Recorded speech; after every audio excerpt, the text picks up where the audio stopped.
Welcome to Crisis in Perception, where we examine the systems shaping our world, one book at a time. Today, let's talk about a system that we all live inside, but we almost never actually see it. It's called the symbolic order. You can think of it as the background code for our society. It's what makes everything work, from trusting our institutions to even agreeing on what truth means. It's the whole reason we can have actual debates instead of just shouting matches. So the big question is, what happens when that code starts to break? Well, that's exactly what we're going to dive into with Slavoj Žižek's book, Heaven in Disorder. Now, Žižek isn't just analyzing the crises we see on the news every day, political polarization, climate change, all of it. He's diagnosing a much, much deeper problem, a fundamental breakdown in the very fabric of our shared reality. And that brings us to the most important question, right? When the common ground that we're all standing on starts to feel more like quicksand, what do our arguments even mean anymore? That, right there, is the core of this explainer. Okay, so to really get what's so different about today, we've got to look back at the old rules. The title of the book is actually a clever twist on a famous quote from Mao Zedong. There is great disorder under heaven. The situation is excellent.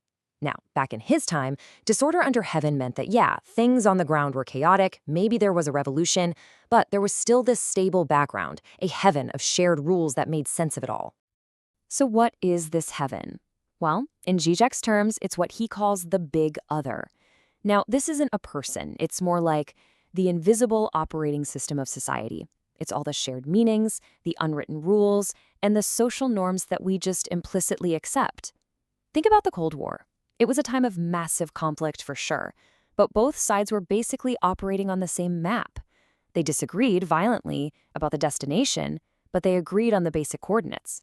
Capitalism versus communism. The heaven was divided, yeah, but it was still there. But here's the crucial shift that Žižek points to. The problem today isn't just disorder on the ground. The heaven itself, that whole background framework of reality we all took for granted, is what's fracturing. And you can see that key difference right here. On the left, we've got disorder under heaven. This is the old way, where opponents fight, but they do it within a shared reality. But on the right, you see heaven in disorder. This is our world now. The shared reality itself is shattering, and the fight is now over who gets to make up the rules. The very nature of truth itself is up for grabs. To make this all a bit more concrete, we're going to need a metaphor. And Žižek offers a single, really powerful one for our times. We're living in a city that has lost its map. People are still driving, walking, arguing, but the street names are suddenly contested. The big landmarks that used to guide everyone have lost their shared meaning. No one can even agree on the coordinates anymore. That profound sense of disorientation, that's what he means by heaven in disorder. So what happens in a city with no map? Well, politics changes, fundamentally.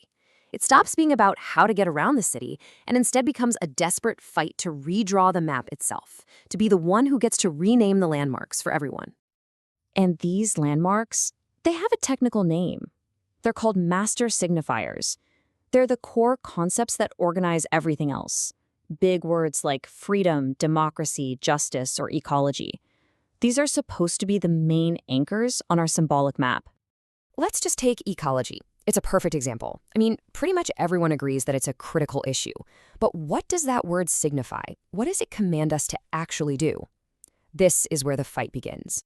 For some people, ecology means the problem is so huge that only a stronger, more centralized government has the power to enforce the radical changes that are needed. For another group, ecology is a sign that we need to use the market. The solution lies in things like carbon taxes and green investment, letting capitalism solve its own problems. And then, for a third group, ecology is the ultimate proof that the entire system of global capitalism is the root cause. For them, the only real answer is to overthrow it completely. You see, the fight isn't just about different policies. It's a battle for the very meaning of the problem itself.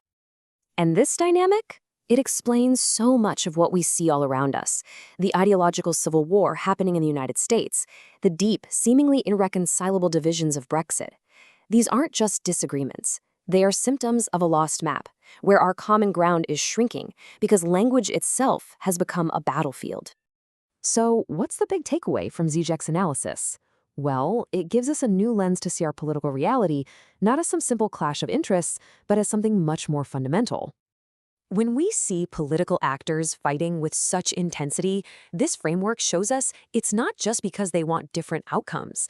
They are in a desperate, existential struggle to create a new, coherent map for everyone else to follow. They are literally fighting for the power to define reality itself. And this leaves us with one final, crucial question to think about.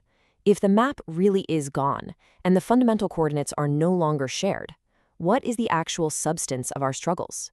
What are we really fighting for when we fight over politics? This project is free and publicly accessible. If you'd like to support the time, tools, and research behind Crisis in Perception, you can become a supporter on Patreon. For a longer audio-based analysis of this topic, see the deep dive linked in the description.